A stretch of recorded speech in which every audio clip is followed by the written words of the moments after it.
Right, so when the NYPD were asking for it, I didn't give it to them. I remember talking to Medea on the phone. White as a sheep. You look like you've seen a ghost. For a second there, you look like my sister's father-in-law. Is he hot? He's my sister's father-in-law. Yeah, but he could still be hot.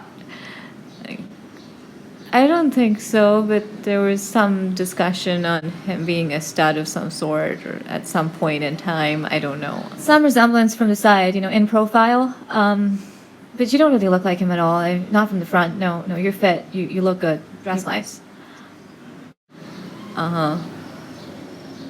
So now look like your father-in-law. See, I look like my dad. See, Showed those photos to my mother and yelped, "Look, Ma, Dad's got a girlfriend." they made him look like he's 100 years old. I used every trick in the legal book to threaten them, to get them to take those photos down, to not use them, to not profit from them.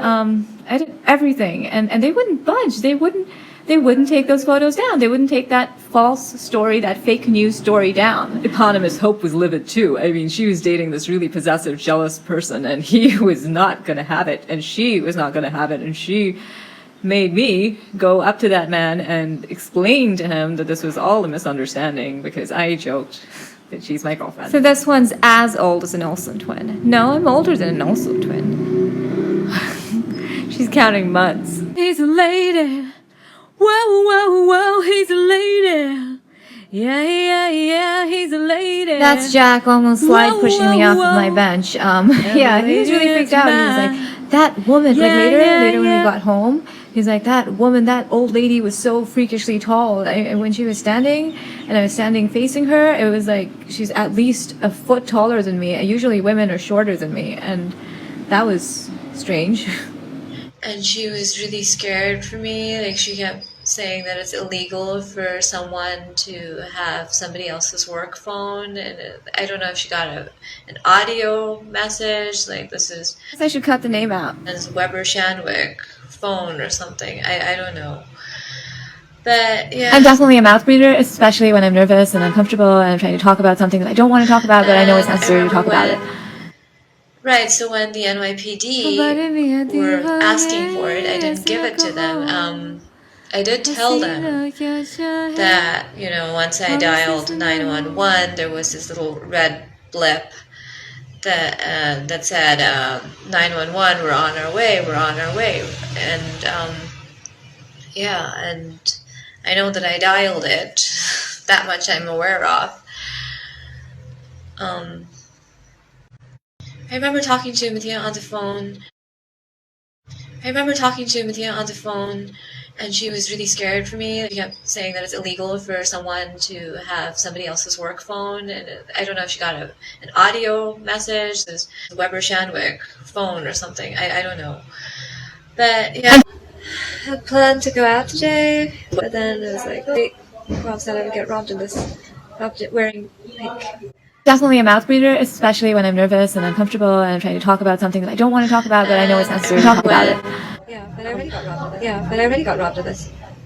Yeah, my jacket. So I'm a little confused. Am I already robbed, or am I going to get robbed? Big question.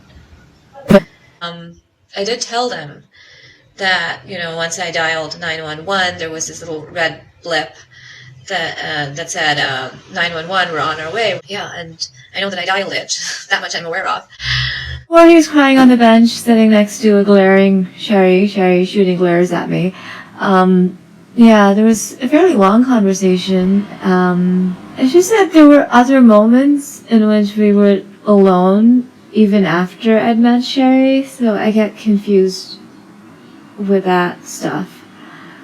But before I yelled at him, he was obviously being too forward, and he didn't start off that way. I mean,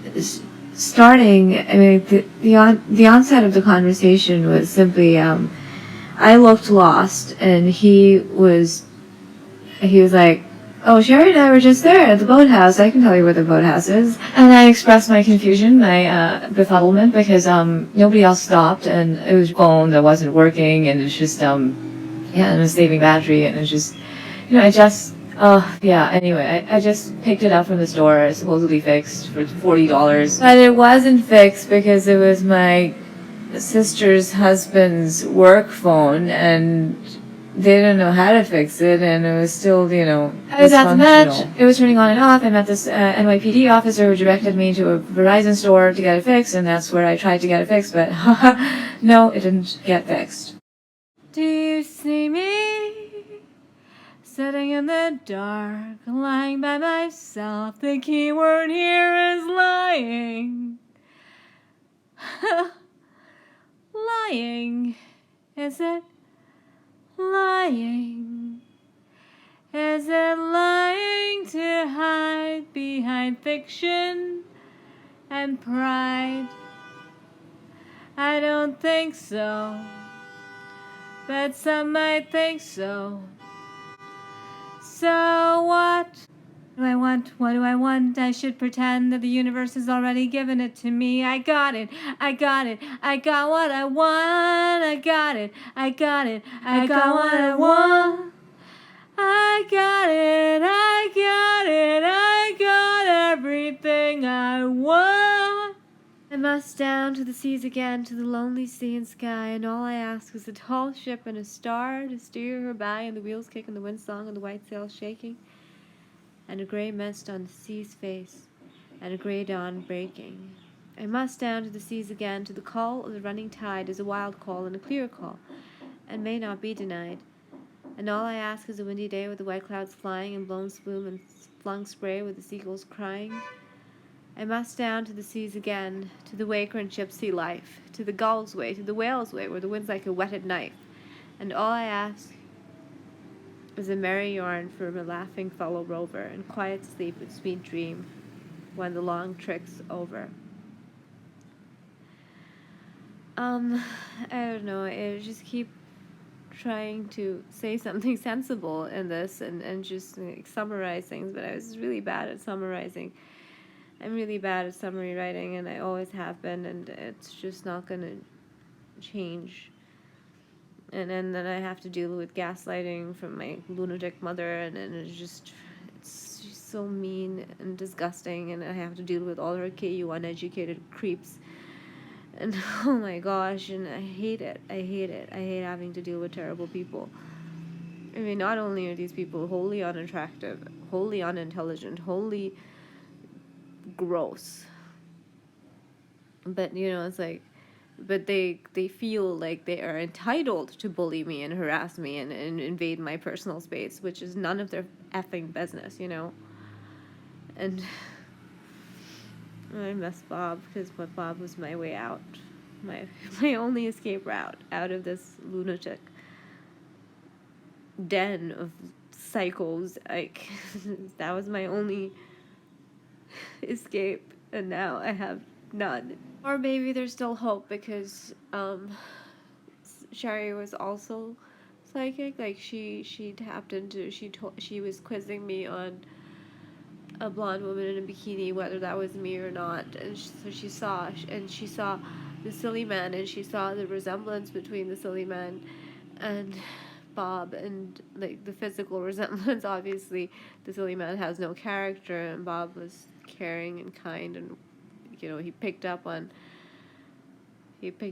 my misdiagnosis, my chronic non-specific mild chronic non-specific ulcerative colitis misdiagnosis from when I was 13 going on 14, at the same time as the R word. And yeah, and he, right, but she picked up on, she predicted something, she showed me something that would happen. I mean, she knew that I would meet the silly man again at Omer and Rabia's wedding. And so, I mean, she knows that I'm suffering right now. She is psychically tapping into this, and she knows what she's done with my signatures and my ID copies and my bangles and whatever footage she took on July 21st, 2012 in the Ramble near the boathouse from noon to 5 p.m., 6 p.m. crust is getting worse. I feel like my mouth is shrinking a lot of the time. I am trying to do mouth stretching exercises and drinking water, like taking sips of water to keep, you know, keep my upper lip from sticking to my teeth or something. I don't know. Honestly, it's about hydration, right? And exercise, and I can beat this, I keep trying to convince myself I can beat this and I should return the pregabalin because I don't want to develop a painkiller dependency, and I think it's important for me to feel Raynaud's and the nerve damage so that, I know, like, yeah, I mean, I think the point of pain receptors is to, keep you alert, is to, right,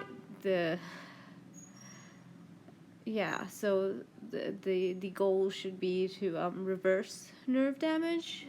I mean, there has been some nerve damage, and I would like to reverse it. And I don't know how to go about doing that because it's just like I'm just under so much stress because all my mother wants to do is make me put up with shitty people and who are no help to me, who just create problems for me, who give me nothing but pain. Literally no legitimate reason to flatter themselves about me. I can't stand them. I mean, it's just so hard for me to tolerate their disgusting company and their ignorance and their stupidity and their psychoses and their...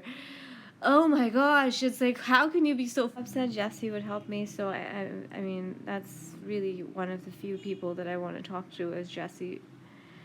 And that's you. I mean, I don't want to deal with anybody else.